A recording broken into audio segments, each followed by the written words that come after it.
Okay.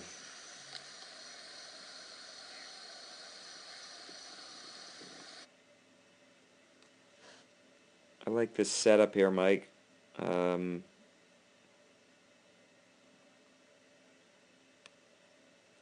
we can see that your feet are aimed a little bit to the right. This is a very wide fairway. This ball is going to end up a little bit right, and I think one of the reasons might be this stance here. So what we want to see is probably an angle more like that. So that would mean that right toe just coming up another 3 or 4 inches in this direction. Let's look at our swing plane here. This is going to look pretty good. So this is your shaft angle at address.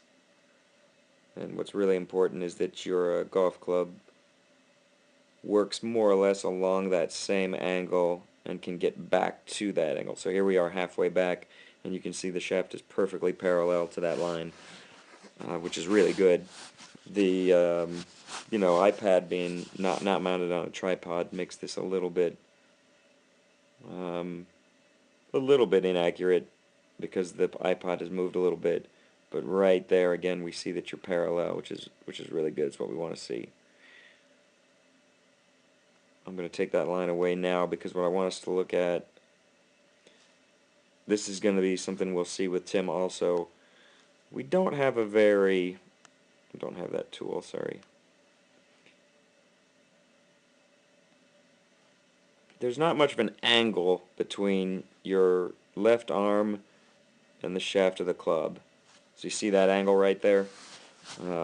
We would like to see the shaft of the club in that position. You'll see this with Tim too, and then you'll notice on mine you're going to see more of that angle there, and the reason for that is it's just more wrist hinge, so I'm just hinging my wrists to a greater degree, creating more angle and then unleashing that angle on the golf ball. Let's see where we are as we start to come back down now. So there we are at the top of the swing. One thing I want you to pay attention to is your belt buckle. So when we wind this back to address, we can't see the belt buckle, and now at the top we can. So that tells us we've got a good hip turn, which is good. And this is something that you have just sort of naturally developed on your own over the last year since we've been playing. You didn't used to have any sort of hip turn, and now we can see that belt buckle at the top of the backswing, and then we want to see it disappear on the downswing, and it does. So now this is what we call clearing the left side. So your left side is in between the club and the ball right now, and you're clearing it out of the way. Okay, and that again, that's really good. That's what we want to see. Now, one thing that you're going to notice here is the club face. You can see the entire face of the club from this angle where I am. We really don't want to see it. It should be facing up toward the sky in this direction. And when we see mine, you'll notice that that you can't see mine. And when we see Tim's, we'll notice the opposite. Tim's is shut at the top of the backswing. Yours is wide open. So that open face never really closes up. This is a good attack position here. You're coming at the ball from the inside. So you see how your club is still inside the ball, in between you and the ball. That's again what we want, and that's a good impact position. Don't quite have it on frame here, but to me it looks like because the club face is a tiny bit open at impact, you impart just a little bit of fade spin on it. We got a really good ball flight. That's a good follow through. Your weight's completely over to your left side. This is something I like here. Your hips have gone back to that angle, so in other words you've totally turned to face your target. And if we watch the ball, you can see the ball right here. If we watch it from here, you're going to see it just now start to fade off to the right. And that's just because that club was open a little bit at impact. So if we've got that face closing through impact, not only do you not lose a little bit of distance from the fade, but the actual act of closing the club through the ball just is an added hit on the ball, and it will go further. This is a good swing, though, and a good result. You stayed in the fairway, somewhere down here by this tree, right there, and had a pretty good shot into the green. Okay, so we'll ram this through for a bit so we can see Tim. Should be fine. Should be fine. Just a little. Did it stay in the fairway? Think so, yeah. It looked like it bounced straight up. Film me after I filmed him. Cool. How'd that look? Look good. You're balanced. Okay, so this address position looks pretty good. I think, like me, you're carrying your hands a little low to the ground, and the reason they're low to the ground is that's kind of an extreme lean forward from the waist, and there's not much of a knee bend. So that angle there, we would like to see more knee flex, and this angle here maybe a little more upright. That'll get your hands a little higher, and that will take this shaft angle, which currently is really kind of flat at that angle, and we'll get something a little more upright like that. Upright is a little bit better, and the reason upright is a little bit better is you can see the actual angle of your club is like that. The toe is sitting very much, or the heel is very much on the ground, and the toe is sort of up in the air. And that just means there's not a lot of club face for the ball to hit. You know, the flatter that angle is, the more face you can introduce to the ball. Okay, so let's start winding our backswing back. I think you faked me out a couple times here.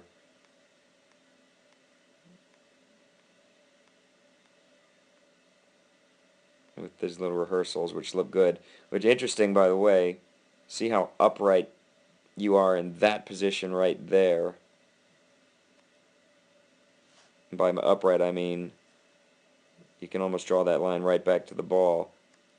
That's really good. Let's see if you actually do that in your swing. You're going to do one more of those, I'm pretty sure.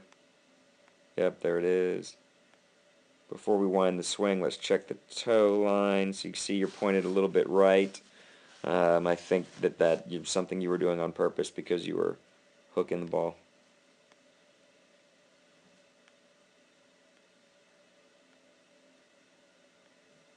And let's get this shaft line back in there for point of reference.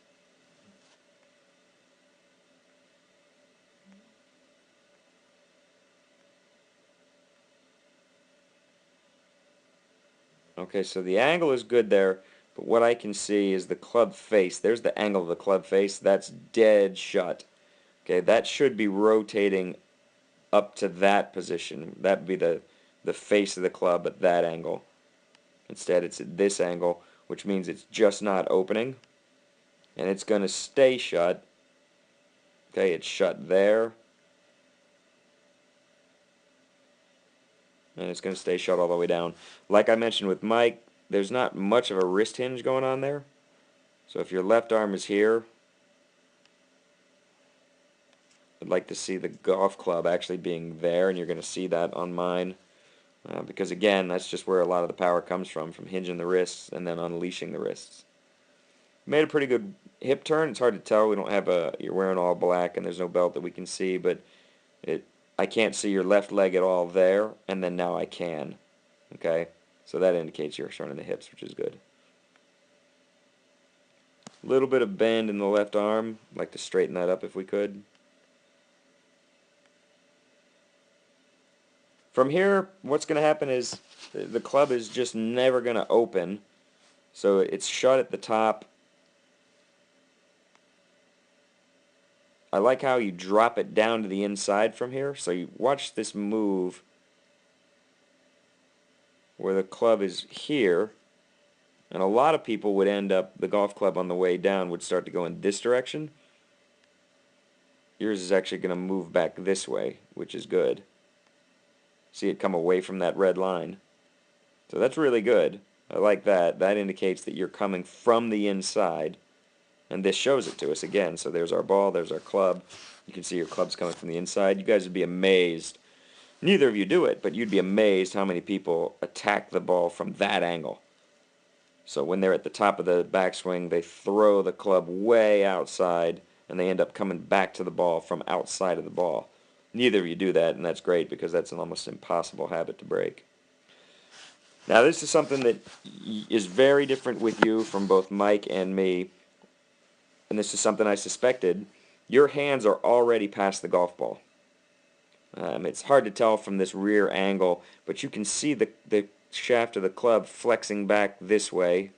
I'm going to have to draw 2 lines to show it. See how it's kicking back this way? So your hands are up here, and the golf club is back here. If we were from a side-on angle, you would see the hands are in front of that ball already, and you're not even in impact yet. What that is doing is de-lofting the club, so that when you make contact there, your hands are out in front. The flex is a little bit backwards. Again, I can't draw a bending line, but I can draw 2 lines to sort of show you what I mean. And if the hands are in front of the ball, the club is de-lofted. And so because of that, this is actually a good contact. It's a good hit. There's a nice draw spin on it. Look at that. Everything's great right now, but you're going to see it start to come down. All right, so now we see the ball already going back down to the ground. And again, that's just because the club was de-lofted.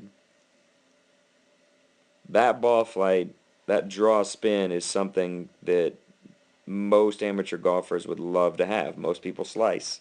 A draw is better. If we just get the hands in a little more neutral position here, as you'll see mine are when we run mine, you'll get the ball in the air. And then the ball in the air with that same contact and same ball flight is 50 yards further. Maybe even more. 100 yards further. Hands finish nice and high above the head, which is good. I like to see that. And you're balanced. You know, notice here at no point do you ever lose your balance. I'll run it on through in slow-mo. Nice and balanced. A little fast. Filming right now. Yeah, watch out. Okay. So, this is not a great swing by me. And when I saw this on the course, I was amazed at how flat my angle was. It's an old bad habit of mine. Just gotta play more, But despite that, there's a couple things that I do here played enough. that will help if we can get you guys doing a little bit, just in terms of consistency. So let's go to my address angle, which is there. Now I'm lined up way right with my feet, but that's because I know I'm going to hook it. I'm playing for a draw.